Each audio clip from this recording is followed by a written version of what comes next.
ধানের শীষের প্রার্থী ও ঢাকা ৬ আসনের রাজনীতিক ইশরাক হোসেন জানিয়ে দিয়েছেন, কার্যক্রম নিষিদ্ধ করা আওয়ামী লীগকে আর দেশে রাজনীতি করতে দেওয়া হবে না।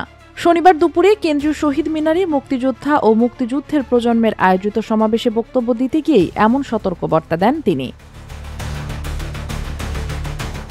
ইশরাক অভিযোগ করেন, শেখ হাসিনা নাকি গুপ্ত সন্ত্রাসীদের ব্যবহার করে নির্বাচনকে বাধাগ্রস্ত করার চেষ্টা করছেন।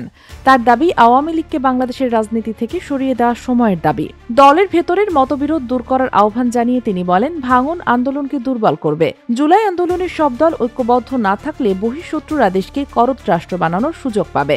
দেশের স্বার্থ সব ধরনের বিভেদ ভুলতে হবে, এ বার্তায় তিনি দেন। এদিকে রাজধানীতে অন্য একটি অনুষ্ঠানে বিএনপির মহাসচিব মির্জা ফখরুল ইসলাম আলমগীর বলেন, গণতন্ত্র টিকে থাকলে সব নাগরিকের অধিকার নিশ্চিত হয়। ছাত্র জনতা যে পরিবর্তনের পথ তৈরি করেছে সেটি কাজে লাগানোই এখন প্রয়োজন। তার ভাষায়, গত ১৫ থেকে ১৬ বছর একটি ভয়ঙ্কর দানবীয় সরকার দেশের সব প্রতিষ্ঠান ধ্বংস করেছে নিজেদের লোক বসানোর নেশায়। শহীদ জিয়ার নেতৃত্ব বিএনপির ধর্মীয় মূল্যবোধকে সর্বদা গুরুত্ব দিয়েছে বলেও মন্তব্য করেন তিনি।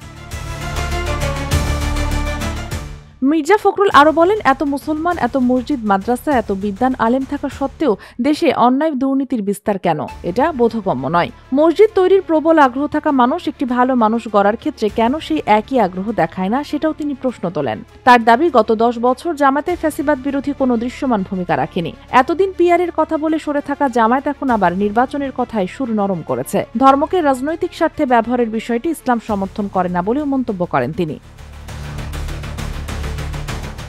Sheikh Masuma, daily our, Bangladesh.